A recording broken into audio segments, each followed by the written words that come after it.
continuación a un nuevo episodio de Canal OCG. Hoy tenemos con nosotros a un director que es una institución en la música española, Premio Nacional de Música, Creu de Sant Jordi, y un dinosaurio casi. La primera vez que trabajé con él fue el año 1987 en la Sinfónica de Madrid. Y bueno, pues ya era, en aquella época era alguien, ya era alguien, era una celebridad y alguien importante. Con tanta carrera y tanta música, para usted, ¿esto de los sonidos qué es? Bueno, el sonido por el sonido es bien poca cosa. El sonido es para construir algo y lo que hay que construir con el sonido es la música, en este caso. Y la música, en este caso, sí que tengo que decir que es un elemento para mí imprescindible en mi vida. Hay, digamos, el tipo de vida particular que es la parte de la familia, pero sin música yo no sé, no podría vivir o no sabría vivir, ¿eh? Para mí es algo totalmente imprescindible como el respirar, por ejemplo, ¿sí? Innegociable en este sentido. Bueno, esta semana tenemos dos grandes obras. La primera, y que estamos ensayando ahora mismo, la música incidental de Beethoven sobre el drama o la tragedia de Goethe. Sí. ¿Tiene sentido hoy en día para nosotros todavía este episodio del conde Lamoral van Egmond, que siendo tan fiel al imperio, sin embargo, pues acabó decapitado? Bueno, lo que pasa, esto es una historia. Aquí está Goethe, pero también está Beethoven. Tenemos aquí una obra de arte, digamos, de dos grandes colosos, uno de la literatura y otro de la música. Y hay que contemplarlo como un hecho y al mismo tiempo como un hecho artístico muy importante, que es la unión de estos dos genios, digamos, con esta historia que se cuenta y que relata al mismo tiempo con unos episodios musicales que para mí son realmente extraordinarios, son de una belleza extrema, muy distintos, digamos, a la gran construcción sinfónica que puede tener una de las sinfonías, cualquiera de las sinfonías. Van Egmond era un personaje que se levantó contra la Inquisición y él, aunque fiel al imperio y al rey, pues sí que se atrevió a cuestionar la implantación de la Inquisición en los Países Bajos. Evidentemente. Bueno, son hechos que están expuestos, que están explicados y bueno, y hay que recordarlo, ¿por qué no? Se pueden recordar perfectamente.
Junto a esto tenemos la Cuarta Sinfonía de Beethoven.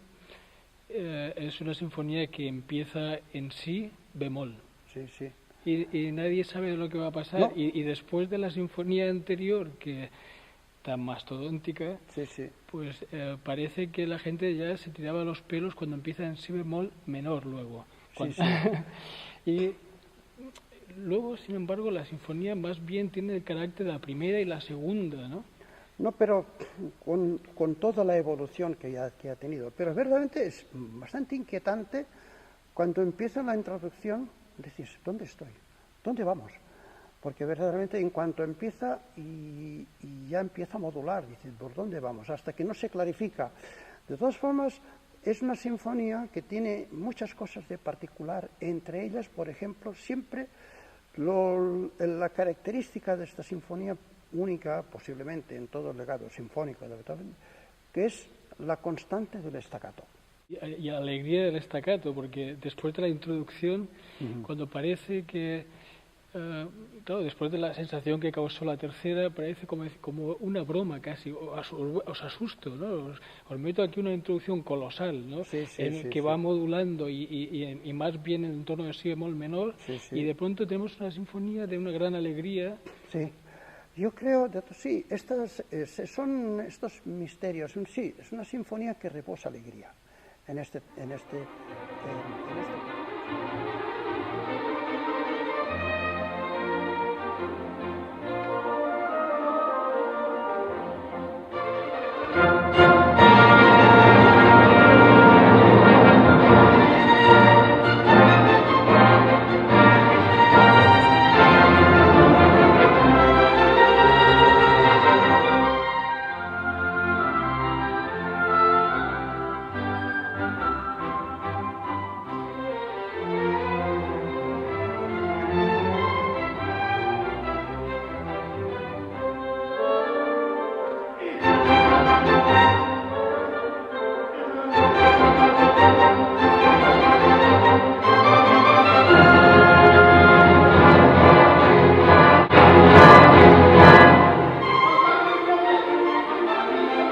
A mí me parece una obra de una belleza sublime. Pero lo que pasa, sí, que es cierto que es una sinfonía que no lo parece, pero es muy difícil. Es muy difícil en todos los terrenos. Ya por la orquesta, para el director, y sobre todo porque es una sinfonía que hay que maturarla mucho interiormente. Se habla mucho de las sinfonías pares de Beethoven, que no tienen este sentido épico que pueden tener, ya evidentemente. El rompimiento que hace Beethoven con la Heroica es histórico. Después de la primera y la segunda, llega la tercera, verdaderamente que es una gran sorpresa. Lo que escribe Beethoven en el primer movimiento de la Heroica, digamos, rompió con todos los anales. Y todavía hoy, yo me acuerdo conversaciones con Toldrá, que me decía, para mí, y yo estoy muy de acuerdo, dice, de todos los movimientos de las sinfonías de Beethoven, el primer movimiento de la Heroica, digamos, es el monumento más grande y el más completo. Hay un elemento rítmico, pero que hay que tocarlo, digamos, expresivamente, y donde el timbal ya tiene su propia autonomía. Nos sorprende con detalles que si pudiéramos ahora analizarlos muy públicamente, podríamos encontrar que son muchísimos. Necesitaríamos un buen rato. Sí. Usted para mí siempre tiene el prurito de la puntualidad, y la puntualidad en el sentido, para los músicos, de la exactitud rítmica, llegar a tiempo, salir a tiempo, los ataques. En las orquestas sinfónicas estamos un poco mancos de esto. Yo creo que todo esto que me cuenta en cuanto a puntualidad forma parte de la buena salud de la orquesta. Sí, una orquesta que va negligiendo esto pues pierde. Hay algo como algo de la propia salud que de una persona que se va dejando y que hay que cuidar, digamos, estos aspectos básicos que son el ritmo interno, la afinación, el rigor. Esto, digamos, es lo que hace, estas pequeñas cosas son las que engrandecen, digamos, un colectivo, en este caso una orquesta. Requiere un plus de concentración también, ¿no? Sí, cuando realmente claro, se está uno subdividiendo, sí, para que sea... Es decir, por ejemplo, usted como contrabajista, sabemos que es un instrumento muy grande, es un instrumento que en según qué registros, sobre todo en el registro grave, y después en según qué dinámicas, la respuesta es un poco más tarde. Y la tercera dimensión de la orquesta necesita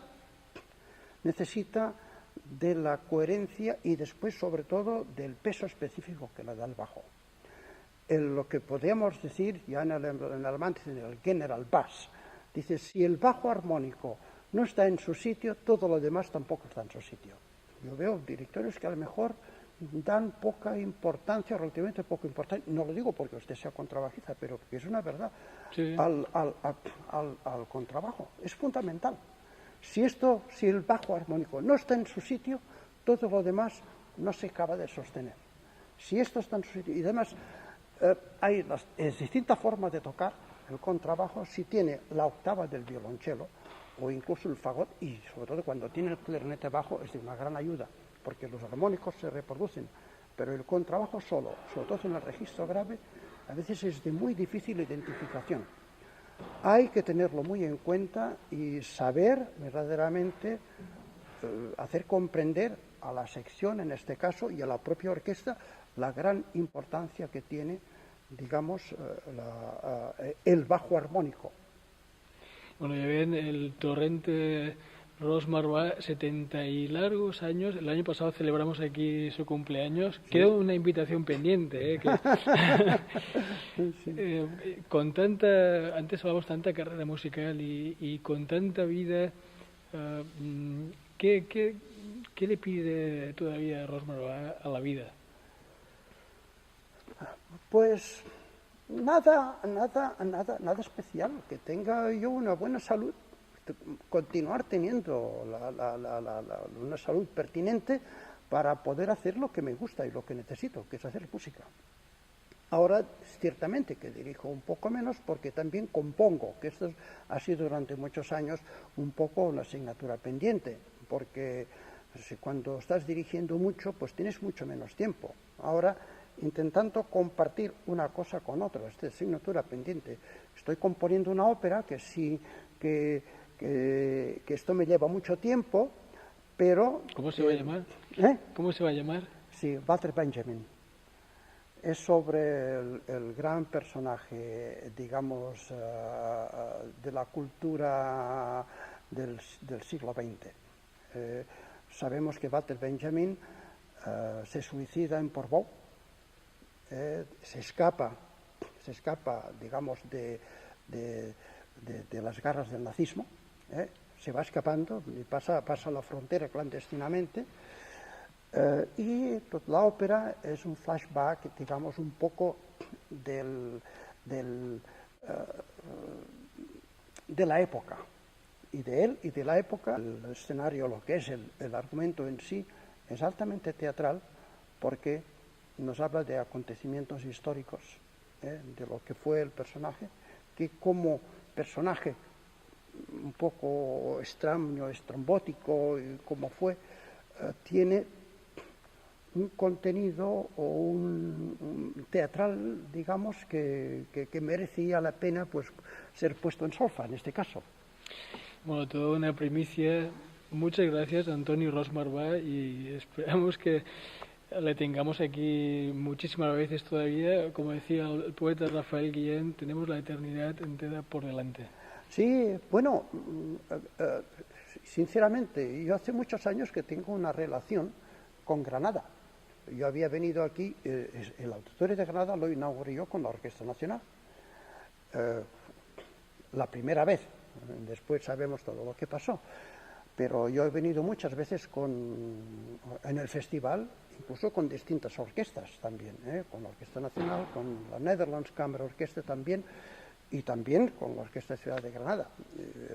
O sea que, y después mi propia amistad con la familia de Falla, que viene de hace muchos años, y también mi amistad de la familia de Falla con el arquitecto que creó este centro tan estupendo como fue Pepe García de Paredes, que fue una persona altamente querida y de un trato absolutamente familiar.